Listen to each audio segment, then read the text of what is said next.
Very good. We started recording now. And if any of you that are watching us online need anything, please just go to the chat so we can understand what are your needs and we can talk, okay? So I would like to invite Isaac, and I would like to ask himself to do a quick introduction of himself, his spiritual side, especially because I know it's a very good and a lot of different styles, so it's really good. So thank you, my friends. Thank you, Angie. Hello, everybody. Teresa. This is a very, very different presentation for me. I'm used to present a lot for my work. Some of you know what I do. I'm a professor too at FIU, and I work in an advertising agency. I'm a businessman, I'm an economist. So presentations are very easy to me. But this one is the first one that I'm doing out of my comfort zone. I'm talking about my other passion, which is my spiritual path. Now, I was born and raised in Brazil, in Rio de Janeiro. I've been living here in the US for 26 years. I live in different cities in the US, Atlanta, Washington, D.C., and for the last 16 years here, calling Miami my home as a traditional Brazilian, right? And for you to understand my background, I was born and raised under Judaism. I consider myself Jewish. But I was always curious about other religions and also other ideas related to spirituality that's not related to religion. And that's a little bit the story that I want to share, a very small part of my story share with you today. Because let's talk about the irony. Why am I going to talk about the soul's immortality in a spirit center? I'm not going to teach the fish to swim. I believe that you're all convinced about this. This would be a very quick discussion presentation. But I want to talk a little bit about my journey understanding this question. So this is a personal journey. So everything starts. I can go to the next one. If it's giving you trouble, let me remove from here. Everything starts with a lunch 5 or 6 years ago with a friend of mine. She was a coworker, somebody that I considered a lot. She's a psychologist, somebody that I respect, a scientist, but also knew a lot about the human mind, the human psyche. And we lost a friend in common. And I made a comment during this lunch. You know what? The only thing that I'm very relieved to know is that life moves on. And that person's soul is continuing the journey. To the point that she looked at me and said, what do you mean? So I believe in the immortality of the soul. And she said, why? I didn't have an answer for that. Of course, there are a lot of whys that I could talk about, the Bible and Chico Xavier and this and that. But I felt a little bit embarrassed and ashamed that I couldn't continue a discussion with somebody that I deemed very intelligent with a very rational and decisive answer for that. Because I always felt about the immortality of the soul, but I couldn't talk about anything beyond because it's in a book and we have to believe that book. And I felt that I needed to continue my journey and I needed to study more. And that was like 5 years ago. That when I decided to go a little bit deeper on learning more about spirituality, which brought me a year ago here to the center. And thank you, Angy, and my colleagues for accepting this kind of a weird Brazilian with different spiritual thinking in a spiritist center. So what I'm going to share with you is part of my own research that helped me a little bit on my journey. And by far, I'm not here to teach anything to anyone and convince anything to anyone. I hope that maybe a little bit of what I'm going to be sharing today can inspire you on your own journey. And that's my goal, and that's what I pray for the session today. So, does life continue after death? Big question. Based on my research, this is a question that a lot of people are asking for thousands of years. And there's scientific evidence that's showing this is a question that's probably in the human minds probably since the beginning. 40,000 years before Christ, there are archaeological proof that people are being buried with food, with tools, with things for their life before their death. And of course, the scientific and historical perspective is that they are being buried because their journey was going to continue, and maybe they would need some of this in their journey. And this is 40,000 years before the common era. Of course, we probably, all of us, and we were discussing about ancient Egypt. Egypt also brings a lot of facts and learnings and histories about the potential journey after death, from the monks and the way that the pharaohs and the kings and royalty, they believed on this journey that continue after death.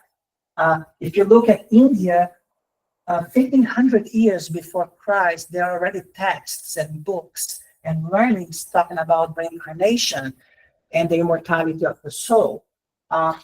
Ancient Greece, if you want to go to the philosophers, Plato talked about the immortal soul before Jesus' times, and debating about this question: does life continue? Is there a soul that's immortal? Talking about my Judaism background, 1,000 years before Christ, Asian Jews were talking about resurrection, the immortality of the soul. And for those who love Kabbalah, Kabbalah is a lot of based on the mystic Judaism and communication and connection with the souls. Of course, Christianity, the traditional Christianity brought the concept of heaven, hell, the evolution of Christianity, including bringing the Muslim religions. The Muslim religions brought the concept of immortality of the soul, and even in indigenous population in Americas, Mayas, Incas, in the Amazon forest, the indigenous population here in North America, in Africa, believe one way or another on the immortality of the soul. So this discussion here, it's as old as human beings, and it's all over the world. Interesting thing also, my curious mind was thinking, is there a variation of this question, does life continues after death, in different countries, in different societies nowadays? And I found this research, it's from 2002, from the World Survey, that broke down the answer of belief in life after death by country. And interesting enough, I tried to figure out if there was a pattern. And really, there is no pattern. And actually, I've got a surprise as a Brazilian. Brazil is number 20 on the list, with 57% approximately of the population believed in life after death. I thought the number would be bigger. After all, we are the home of, Chico Xavier, etc. I would never say that Bangladesh would be the number one country with 98%, right? But you can see here countries from the Muslim faith, countries from the Christian faith, the U.S., with, I think this number here is 68%, if not mistaken. 68%, which is an enormous number for one of the countries considered the homeland of materialism, right? So I was very surprised with this. In the bottom here, China with 11%, which, if you understand the social, political situation after the revolution, you may understand why this is probably suppressed, right? This is a discussion that probably doesn't happen in a country like China. But it is fascinating to see that this is not a fringe minority. It's not like 5 or 10% of people. Regardless of the country, regardless of the religion, regardless of the society, there's a strong belief of life after death. So what I did in my research, I actually look around 4 different areas that I would like to share with you today. And these are areas, they are distinct, they are not connected with each other, but they are connected with each other in the end. I'm already doing the spoiler here. The first one is probably where we are most comfortable here. It's about mediumship. And let's review very quickly the pillars and the connection between the mediumship and the discussion about life after death. Then we're going to talk about past life memories, near-death experience, and astral projection. So let's go together on this journey. Mediumship, sorry for a lot of words here, but this is probably where we're most comfort here. A lot of us believe on that. So mediumship, for those who are not familiar, is the ability to perceive and relay messages from spirits of people who have passed away, discarnated, from non-physical entities. And through the medium, the communication happens between the living and the spirits. And there are several different types of mediumship. For those who would like to review, we can look at the Medium's book, part 2, chapter 14, if you'd like to review. And Kardec and the Medium's book listed these 8 types of different mediumship manifestations: physical, sensitive or impressionable mediums, hearing, speaking, seeing, somnambulist, healing, and pneumatographical mediums. And again, the objective here today is not to go one by one, but I think it's important to highlight that there is no such thing as one mediumship type only. There are several different ways of manifestation, but regardless, all of them, they represent the mediumship, the connection. The word mediumship represents the connection between one side and the other one. In terms of explanations, needless to say, as a Brazilian in the Spirit's house, I need to talk about Chico Xavier. I hope everybody has heard about Chico Xavier. Incredibly, 490 books written in his life with all the copyrights, proceeds going to charity, popularized the Spiritist doctrine in Brazil in the 20th century and passed away in 2002. Of course, 490 books, I cannot highlight all of them, but I'd like to highlight some of them. This is the first one, Poetry from Beyond the Grave. Astral City, or Nosso Lar, for those who speak Portuguese, probably the one that became recently popularized because it became movies, 2 of them, and I understand the 3rd one is being produced and filmed right now. And you know, this one is probably very little known to others. It's called Quando se pretende falar da vida. And for me personally, this is very important because it's a book that Chico Xavier psychographed from a Jewish family. And he connected with a son that passed away, and a father desperate went to see him and described the afterlife from a different religion perspective. And for me, that shows what kind of Chico Xavier was and how special he was, because he was not there to doctrine anybody, and he gave peace to the family of the deceased young man. And I love also, Sandra, that in the book over, and I have this book at home, it has these 2 letters in Hebrew. In Hebrew, letters and numbers are the same. And the letter, the word is Chai, which is life in Hebrew, and the number is 18. For the Judaism, 18 is the symbol of life. So if you haven't read any book from Chico Xavier, I strongly recommend. There are 490 of them. You know, there's always an opportunity to start with one of them.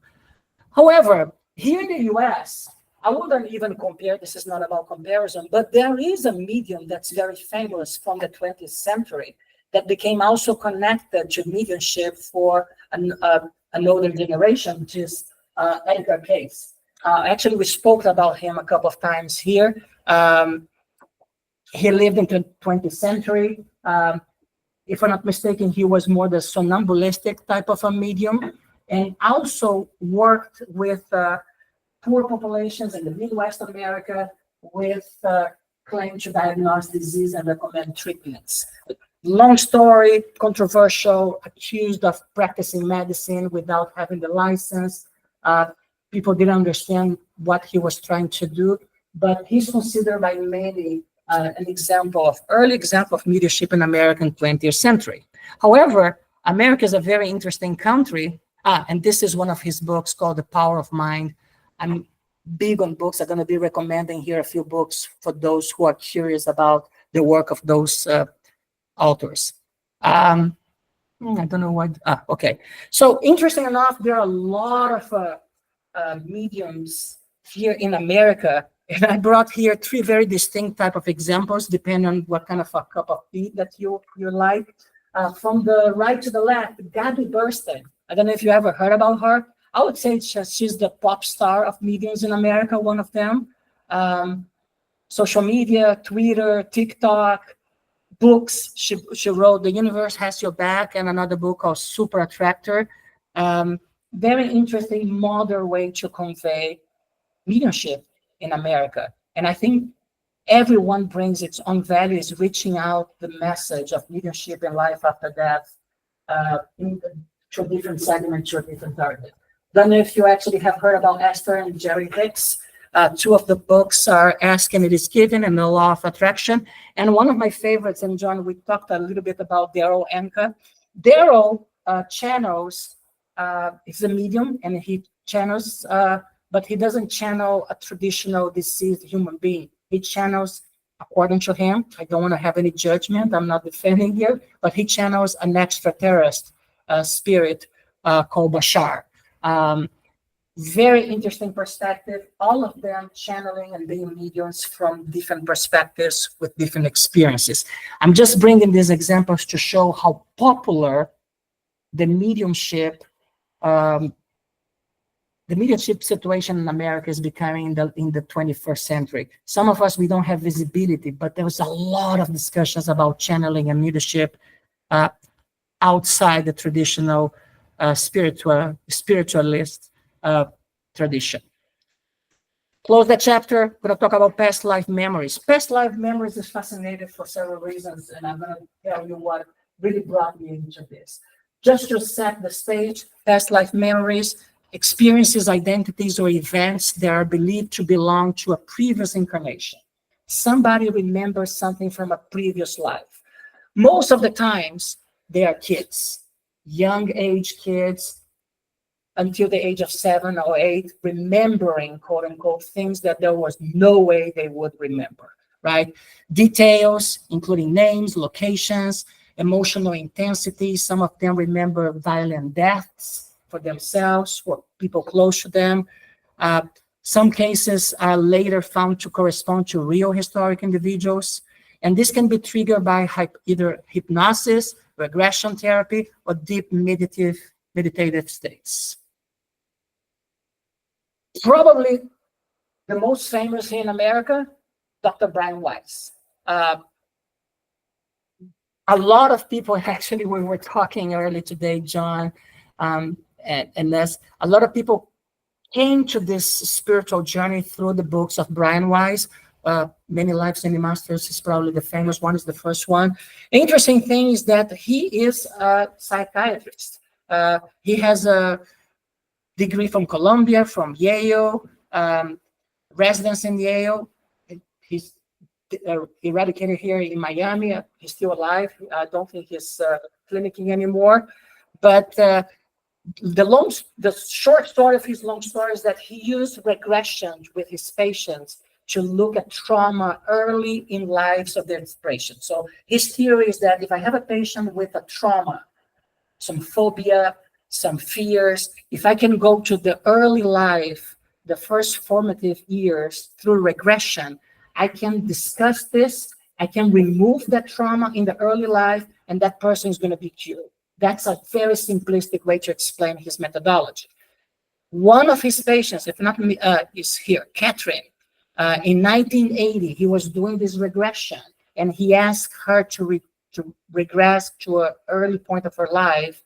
She went back to 1863 to a person called Aranda. At that point, you need to read the book. He explains much better. He was very surprised. And for many years, Brian Weiss was ashamed of that because he didn't want his peers from Harvard, from Yale, to feel that he was going crazy. And he hid that discovery. And of course, at one moment, he started to make it public and published several books and helped a lot of people with that. But that was the moment, I want to say the first one, that academia, American scientific academia, started to confront with this something beyond our knowledge, beyond our understanding, that's related to the immortality of the soul. And of course, many masters. And let's see if we can play the video a little bit, right, Angy? I think so. This one works. You can make it. Never die because we're never really born. We existed before that, and then we come into a physical body, and at the end we move on. Now, there are many layers and levels to that, So we think of an individual soul, but really a soul connected to maybe one oversoul or an energy. So there are different ways to conceptualize that. But to me, the shorthand is that that's the immortal part of us, the eternal part of us. That's our real nature. So then when you see quotes like from Teilhard de Chardin and other people say, So I'm just wanted to play a little clip. It's fascinating. The books are amazing. Their stories are unbelievable. And going back to the point of his therapist, he was able to cure or address the phobias and the traumas, not only regressing to the early age, but regressing to other lives. He discovered that some of the times the things that we feel, the emotions that we feel today, are related to traumas and situations from previous lives. So he continued his treatments and his methodology as he was doing before the discovery, but now he, instead of regressing a few years, he could regress to a few lives. Fascinating books if you guys are interested, and had a big impact on my journey. However, another thing that's very impactful for somebody that me, that, as I said, I'm an economist, I'm good with numbers, data, I like the proofs, I'm very curious, is Dr. Ian Stevenson. I don't know if you ever heard about him. He already transitioned to the spiritual world, but he's also a psychiatrist, a Canadian one, from McGill University in Montreal. In 1957, he joined the University of Virginia School of Medicine as the head of the psychiatric department. And in 1967, he actually founded the Division of Perceptual Studies. The name doesn't sound like something that we would understand, but it was one of the departments that focused on the phenomena like reincarnation and near-death experience. This department is still open today at the University of Virginia in Charlottesville. And this is one of the amazing examples of academia and science trying to understand the phenomena. And there is a book that I also had the opportunity to read actually in the past year called Children Who Remember Previous Lives. And it's not a novel, it's not like exciting, it's a scientific book where Dr. Stevenson and his team went to countries and cities where kids and other people were claiming they remember their lives and documented that. For the people that I want to see the proof, I want to see the documentation from a reliable source, he did that. And until today, they already cataloged thousands of cases. Not one, not 10, thousands of cases of people, again, mostly kids that remember previous lives. Us studying here the work of Kardec, we have seen questions that showing that the first 6 or 7 years, the soul is still adjusting to the incarnated body. So it makes sense that there is memory lingering from previous lives. But this is another example, besides Brian Weiss, of academia and scientists and studying and documenting what we are talking about here. Other people, authors that have studied and dedicated their lives to past life memories, Dolores Cannon, sometimes we mention her here. Interesting books. I just mentioned a couple of them. There are much more. Convoluted Universe, The Custodians, Jesus and Their Sins.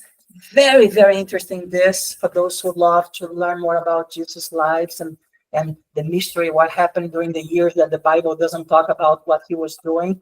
This book gives some perspective for those who love. And also she had a trilogy of conversations with Nostradamus that's very interesting. Lots of videos on YouTube. She already disconnected too.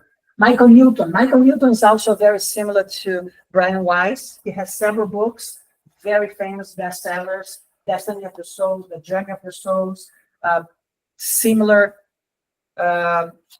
process of regressing patients, regressing people to previous lives and trying to address traumas and issues that they may be facing. Very easy reading too for those who are curious about this topic. The third area, near-death experience, as the name says, and this is probably something that also is becoming mainstream not only in America but all over the world. Just recapping, is the profound and psychological and spiritual events reported by individuals who have come close to death. This experience often occurs during a cardiac arrest, severe trauma, coma, or surgery. They tend to have common things in common. Not every experience is exactly the same, but some descriptions that are common are out-of-body experience, like floating above one's body and observing the scene. Tunnel experience, like a light in the end of the tunnel, a dark tunnel towards light. Encounters with deceased relatives or spiritual beings. An overwhelming feeling of peace and unconditional love. Some kind of a life reveal. And some reluctance to come back to the body. Because I want to stay here, I'm okay. And suddenly this person needs to go back to the body. And again, these accounts often transcend culture, religion, age, suggesting a shared or a typical experience near death. There are a lot of authors. I had a hard time to actually pick one, but for the sake of this exercise, and I'm going to be very honest with you, this is one that I haven't read the book yet, but it seems that he's one of the most famous and considered authors here in America, Dr. Evan Alexander. I also like the fact that he's trained as a scientist, as a doctor, which gives a little bit more credibility. It doesn't mean that he's credible just because of that, but brings a little bit the credibility to break the barrier between mysticism and somebody that actually is trained. And the interesting thing is that this is his personal story. 2008, he contracted a rare and severe case of meningitis. His neocortex shut down. This is the part of the brain responsible for consciousness, thought, and memory. He stayed 7 days in a coma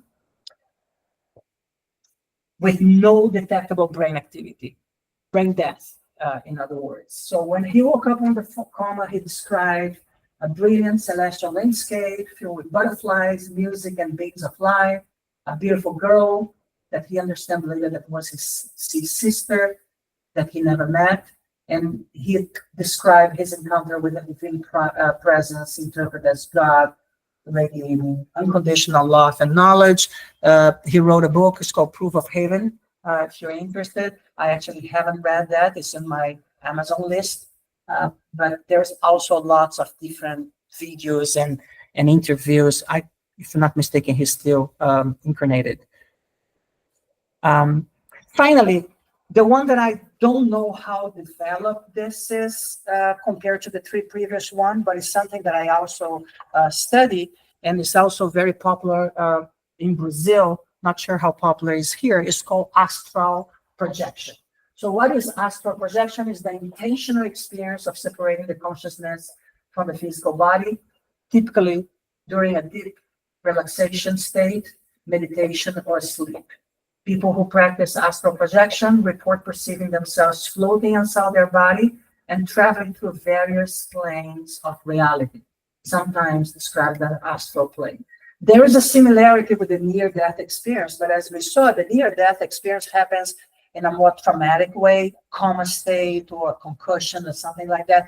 This one happens naturally after deep state of relaxation. Actually, a lot of people say that happens to all of us every night, but we don't remember when the soul leaves the body. Some people have the ability to make this when they want, right? And they remember those experiences. And that's a little bit the body of knowledge. There is a very famous American writer called Robert Monroe. Nothing to do with psychology, psychiatric. He was a radio broadcast executive, much more in my area of advertising and marketing. And he became very known about documenting his out of body. And it's a fascinating book. He already is deceased, but the Monroe Institute is still open, and there is a lot of research. This is his famous book, The Journey Out of the Body. Fascinating reading because he was very scared when it started. It's not something that he was illuminated. He said, what the heck is going on, right? And he was very afraid. But a very curious mind, he was testing the limits of this experience to the point that he completely dominated it. And it's, I think this is one of the videos that we were able to capture, right? So let's hear from, yeah. I had been encountering a phenomenon that was like a vibration in the body. And one night I was lying in bed, waiting for this vibration to fade away, as it were. I suddenly felt something bumping against my shoulder. And I looked, and here was this, what looked to be the floor bumping against my shoulder. And I thought, that's strange. I don't remember going to sleep. And I looked across, and I said, there's no rug on the floor. I looked more closely, and there was something sticking up out of the floor that shouldn't be there. And trying to perceive what this was, I got a real close look, and it was the chandelier. And in desperation, I realized that I was not bumping against the floor, I was bumping against the ceiling. And I flopped around in the air and looked down, and there below me was the bed, and here was my wife in bed, and here was a man in bed with my wife. Follow for more. And the man was him. Spoiler alert.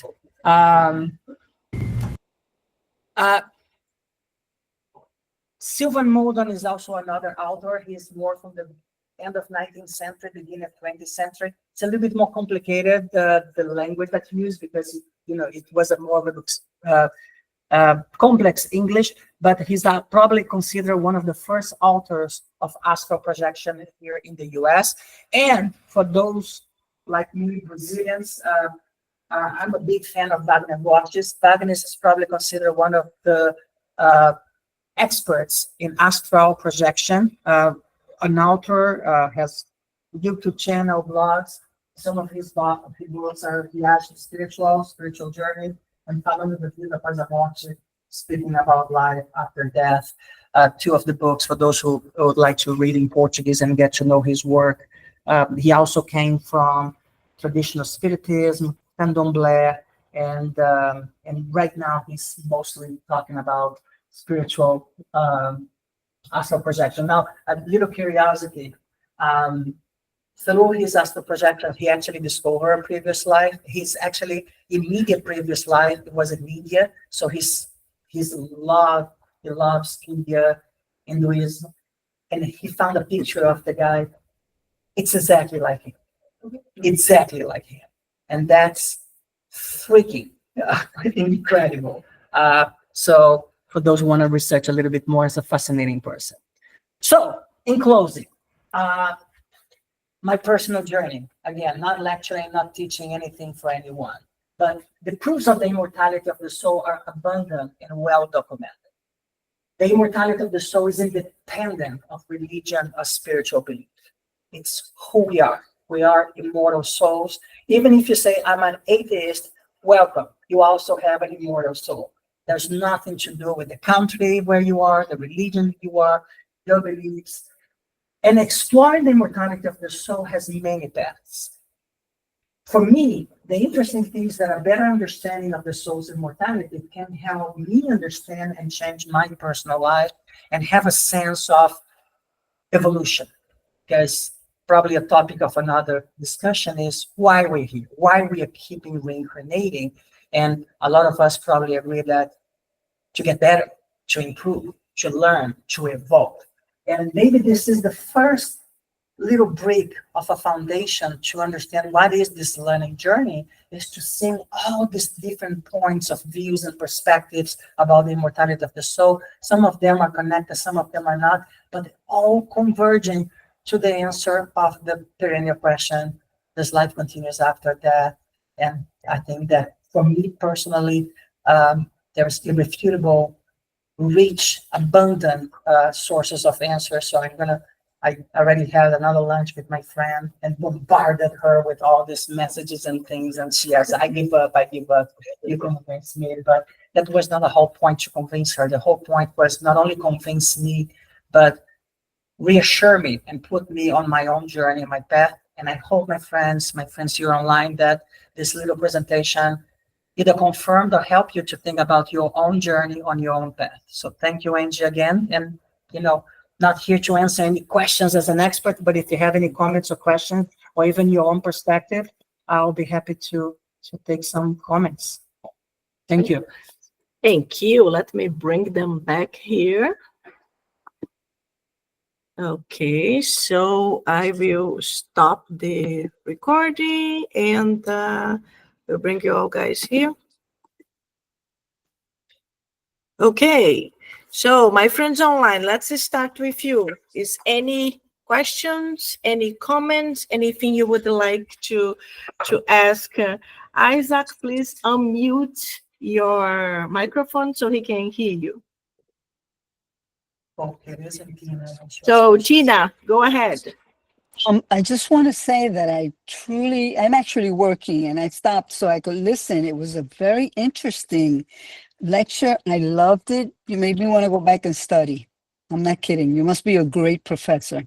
Thank you. Thank you, Tina. Appreciate it. Very good. Teresa, you wanted to say something? I'm working, just a moment. Busy people working and participating. Thank you so much. From the people here, while Teresa is returning, any questions, John?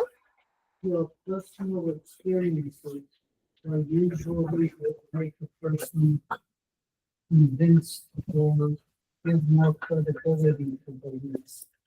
What were a couple of your personal experiences that led to foster the ideas that you're putting together? Isaac, can you repeat the question? Yeah, the question was about what from my personal experience made me curious to continue this journey. But I think there are two sides of it. First of all,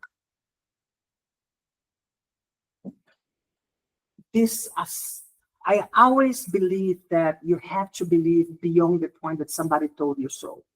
So for me, it's less about being rebellious, but it's much more having a curious mind.